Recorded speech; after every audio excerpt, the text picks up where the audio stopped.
Hey, Gal, the real estate guy here. Prior to my career as a real estate investor and agent, I managed the technology portfolio for Panasonic's legal department. One of my skills is to use technology and data to gain insight. I've leveraged AI to analyze the full residential sales data for North New Jersey for 2024 and would like to share some of the insights. If you find this helpful or would like to discuss specific opportunities, please don't hesitate to reach out. And don't forget to share this with friends, to like and subscribe. Welcome to the Deep Dive. You know where we like to really dig into the data that matters most to you. That's right. And today we are talking all about the North New Jersey real estate market. Specifically, what happened in the last quarter of 2024. Yeah, we're going to be breaking down a recent NJMLS report that compares sales. Oh, this is good stuff. Yeah, it is. This is good stuff. So this report compares sales of single-family homes to four-family homes across four counties. Okay. Bergen, Hit me with them. Essex, Hudson, Yep. and Passaic counties. The core four of North Jersey. That's right. And we're looking over the past 3 years. So Q4 of 2022 all the way through Q4 of 2024. So if you are even thinking about buying or selling in North Jersey, This is a must listen. pay attention. This is what you need to know. We're pinpointing the biggest shifts and what they might mean for your next move. And believe me, there are some surprises in this data. Oh, yeah. So let's start big picture. Okay. Give us that overview of sales trends across all four counties. What's happening with the number of homes sold and how are prices moving? Well, the first thing that jumps out is that there is a slowdown in sales across the board. Really? Every single county saw fewer homes sold in the fourth quarter of 2024 compared to the same time in 2023. So this market is cooling. Yeah, you could say that. Some people might be relieved to hear that. It depends on what side of the, buying or selling you're on. Right. But the degree varies quite a bit. For example, Bergen County saw a dip of 7.1%, Okay. which, isn't tiny. Not insignificant. Right. And then you look at Hudson County, and they took a 20.6% hit. Wow. So that's a pretty steep drop. Yeah. And it signals a real change of pace from that, superheated market we saw over the past few years. Okay, so fewer sales, got it. Mm-hmm. But what everyone really wants to know is, are prices finally starting to drop too? Well, this is where it gets interesting. Okay, I'm ready. Despite fewer sales, the average and median prices actually continue to rise across most of the region. Wait, so even with fewer buyers, sellers are still getting more money? They are, but That seems counterintuitive. it does. But remember, the pace of these increases has cooled significantly compared to the frenzy of, say, 2023. Okay, And that's a crucial takeaway for both buyers and sellers. right. Lay it on me. Sellers don't expect those crazy bidding wars, Yeah. but you're still in a strong position. Okay. Buyers be ready for competition even in a slower market. It's still a seller's market. In a lot of ways, yes. Oh, okay, this has already given me a lot to think about. But I also know that every town in North Jersey feels like it has its own little real estate microclimate. You know, Huh? what happens at the county level doesn't always reflect the reality on the ground. You're absolutely right. And that's where, having access to in-depth town-specific data, like Yeah. what GCRE provides, becomes incredibly valuable. Right, because a rising tide lifts all boats. Situation doesn't always apply in real estate. Not always. So before we dive into those intriguing town-level trends, Yeah. we're going to get into the nitty-gritty. We're going to really look town by town. Let's do it. We're going to take a quick break, and for all your data needs, Remember, GCRE is your go-to source. they don't just give you the numbers, they help you understand what those numbers mean for your specific situation. We'll be right back with more from the Deep Dive. Welcome back to the Deep Dive. So before the break, we were talking about those hyper-local trends, how important it is to really understand what's happening town by town. Right, because Bergen County is not the same as, Yeah. a specific town in Bergen County. Exactly. So let's get granular Let's do it. and talk about some specific towns in these four counties, starting with Bergen County. All right, Bergen County Always a popular spot. always seems to be in high demand. Mm-hmm. Great schools, beautiful homes, that classic suburban lifestyle. Yep.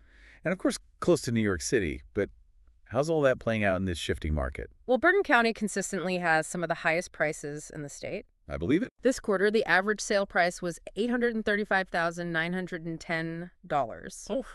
But even with those high prices, the number of homes sold there has actually dropped by almost 24% since the fourth quarter of 2022. Wow. So even in a desirable area like Bergen County, sellers are feeling the impact of this market slowdown. They are, and here's where those micro-market dynamics we talked about really come into play. Okay, let's get into it. Let's look at Fairview. Fairview.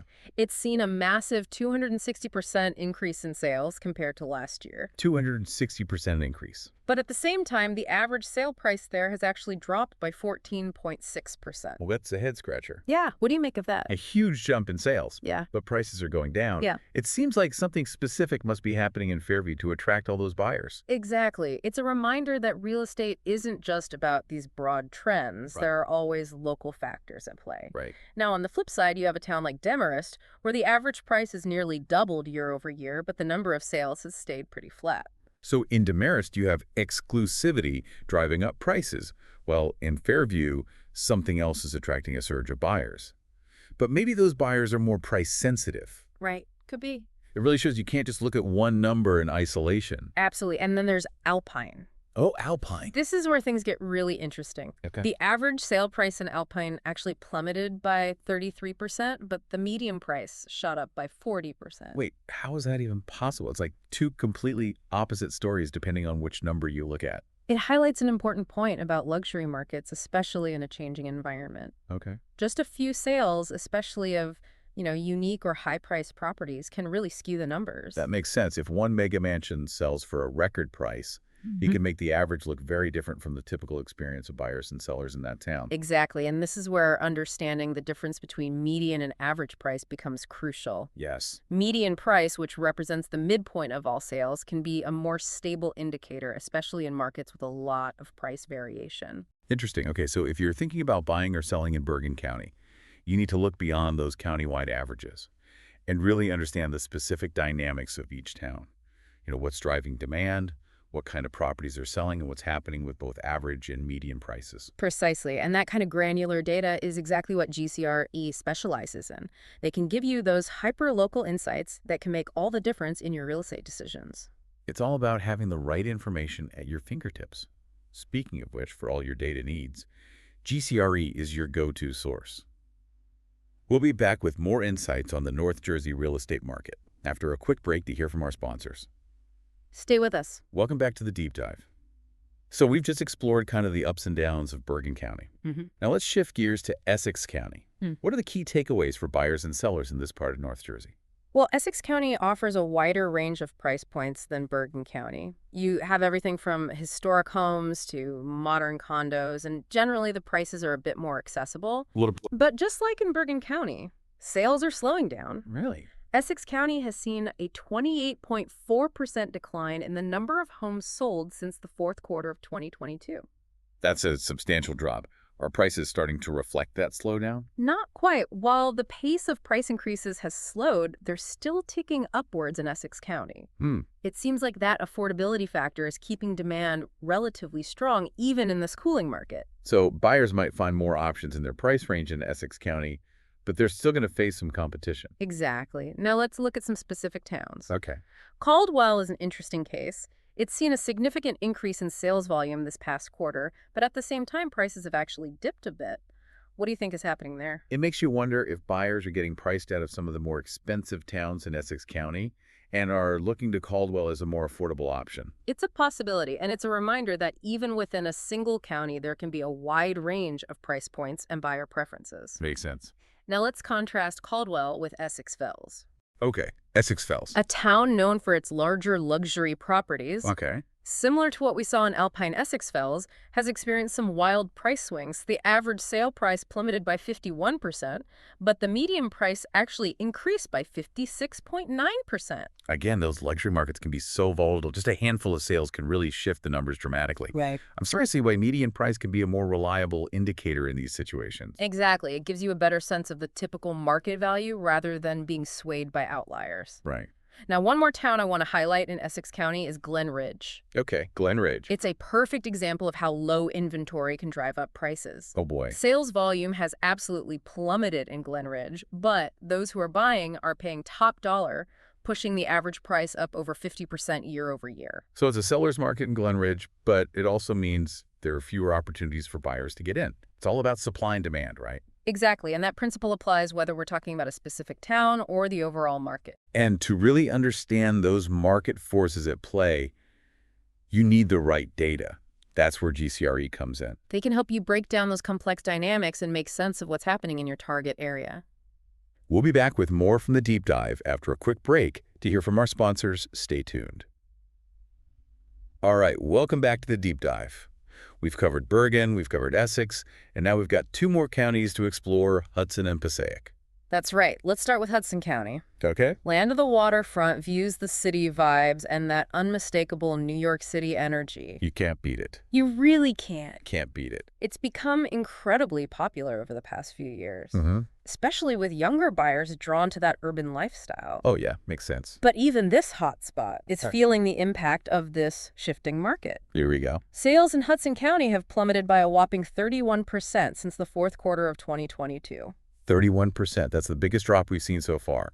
Are prices starting to fall too, or are those waterfront views still commanding a premium? Well, the interesting thing is that despite this drop in sales volume, average prices are actually still up year over year in Hudson County. Really? It seems the desirability of the location combined with a still limited supply of homes Right. is keeping prices relatively strong. So it's a bit of a mixed bag for buyers and sellers. It is. Sellers might not see the frenzy of offers they did a year or two ago, but they're still in a good position, and buyers, well, they're going to need to be prepared to compete even in a slower market. Exactly. Now let's zoom in on some specific towns. Okay.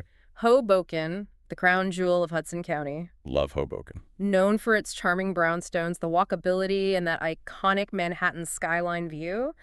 But even Hoboken isn't immune to these market shifts. Nothing is sacred. Note prices there are actually down year over year, and sales volume has been cut nearly in half since 2022. Wow, so the Hoboken boom might be losing a bit of steam. That's surprising. It is, but it's also an opportunity for buyers who've been dreaming of owning a piece of that Hoboken magic. Yeah, if you've got the cash. Right, exactly. Now let's look at Jersey City. Okay, Jersey City. Another urban gem that's been experiencing a renaissance in recent years. It's got a vibrant art scene, new developments popping up everywhere, and it's still relatively more affordable than Manhattan. Jersey City always feels like it's on the verge of something big. It does, and in terms of real estate, it seems to be weathering this market slowdown better than some other areas. The sales dip in Jersey City was smaller, only about 12%, and prices continue to show healthy growth. So a potential bright spot in Hudson County Potentially. for both buyers and sellers. Yes. Now, one more town I want to highlight in Hudson County is West New York. West New York. It's often overlooked, but it's got those same stunning views of the Manhattan skyline, a growing number of restaurants and shops, and a more diverse community. And if memory serves, it's a bit more affordable than Hoboken or Jersey City. It is, and here's the fascinating part. West New York actually saw a 36% jump in sales volume this past quarter. 36% growth. That's incredible what's driving that surge in demand. It seems like buyers are discovering the value and the potential of West New York. Yeah. It's got many of the same amenities as its more well-known neighbors, but at a more accessible price point. Makes sense. It's a great example of how understanding those hyperlocal market dynamics can help you uncover hidden opportunities. It's all about knowing where to look. And speaking of knowing where to look, GCRE can provide that crucial data and analysis to help you navigate any market, whether it's booming or cooling down. Okay, we've covered Bergen, Essex, and Hudson. Now let's move on to our final frontier, Passaic County. What are we seeing in this often overlooked corner of North Jersey? Well, Passaic County is a bit of an anomaly. It's generally considered the most affordable of the 4 counties we're discussing, Okay. but it's actually seen the biggest price jump. Average prices in Passaic County have surged over 23% since the fourth quarter of 2022. Wait, the most affordable county had the biggest price increase. It's unexpected. It is, but it seems that affordability is a major driving force in this market as buyers get priced out of some of the more expensive areas they're looking to Passaic County for value, and that increased demand is putting upward pressure on prices. Interesting. So while Passaic County might be more affordable overall, it doesn't mean you'll automatically snag bargain. You still need to be strategic and understand the nuances of each town. Absolutely. Let's look at some examples. Bloomingdale has seen sales volume nearly cut in half since last year. Could this be a sign that affordability challenges are starting to impact even Passaic County? It's something to consider. It's a reminder that no market is immune to these broader economic forces. What other towns are standing out in Passaic County? Well, North Ayleton is an interesting contrast to Bloomingdale. Okay. It's seen sales volume surge nearly 50% year over year. Even as prices continue to rise, it seems like North Ayleton is becoming a hotspot, attracting buyers with its combination of value and desirability. So you have two towns in the same county, both relatively affordable, but experiencing completely opposite trends. Again, it highlights the importance of that hyperlocal data. Exactly. And finally, we have Wayne, Wayne. a perennial favorite for families known for its excellent schools, its diverse housing options, and that classic suburban feel. And in this shifting market, Wayne is showing remarkable resilience. It's experienced smaller sales dips compared to other towns, suggesting continued demand. So Wayne is holding steady, while other towns in Passaic County are experiencing more volatility. It seems like there's something for everyone in this county, depending on your priorities and your budget. That's a great way to put it. And that's really the key takeaway from this entire deep dive. Yeah. The North Jersey real estate market is complex and constantly evolving. There are opportunities for both buyers and sellers, but you need to be informed and strategic. You need to understand the macro trends, but also those crucial micro market dynamics. And that's where GCRE comes in.